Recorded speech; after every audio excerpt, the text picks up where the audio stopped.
Mbwa kuruncingo ruguto rwa Nyamirama mpaka Mbuga urwakora Honorable Judith Amanya. Umurimo ogu nitugwakiriza umukono gw'amani ahabwo icyo nitugwakira gavumenti neyanje niwe kandi abantu bani benda ubuhereza tugatunga umuntu akagira ngo we naho buhereza ayekuriye kitari kijemo kandi atine kigendererwa kibyaho kibi nitumwikiriza kuri ubuherezo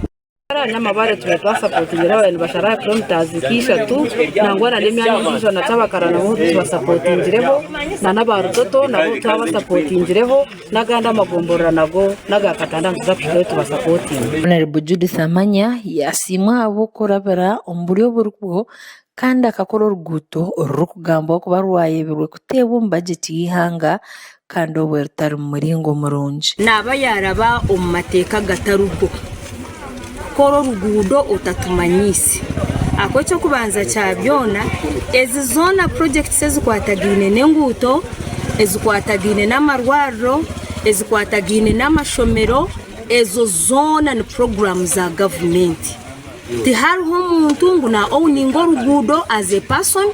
hariho umuntu ngo ari na yeterishomero ngo neryeye abatura hamwe n'abebembezi becangeki bashaba abantu kushajika Honorable Judith Amanya abo buhereza ubwari kubasi kamazima akakahanda kabika tushobire ubwo muhanda ubuye gutushobire turazana cyaci turazana Misiri rukoma twabe atine butsi yarayikaye we narashoko mimi twasima Judith yaza kukorera 3 km zezi okuruga kumuriyamirima mpaka Mbuga kandi ubwo muhanda gubire gutari mu budget mu financial ya ejeji ikibanza abantu babiri nibaza kusafaringa munonga kandi season ya pamba eriyo neza kutandika ovuki muto ko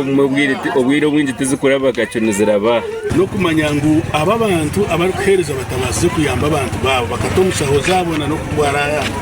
nimba herezo butumwa ngo nabo babasigara kinyuma korera abantu baburizo konkano barabene bareba bo batakukibasa behigame bazeho hanga hari bategereza bakubasa kukikora no kuyamba abantu baburizo bagumize mbabayamba bo kuborede Judith Amanya Judith ayambera abantu bingi abatungire mirimo. Honorable Judith Amanya yashaba abantu kubakozesa jenguto hamwe no kurya barukwesigira n'abantu abakozi tubakareka gakora nibakora nimbashaba ngo mwako gurukwija gubo mwaka ubwo gukora kongera gukora abo kubaburizo berukora baho omu expenditures zitu nka families nize yongera umwe no shanga zero mwana umushanga ubundi ka business pia nakora kakuramu niketaga capital nyinji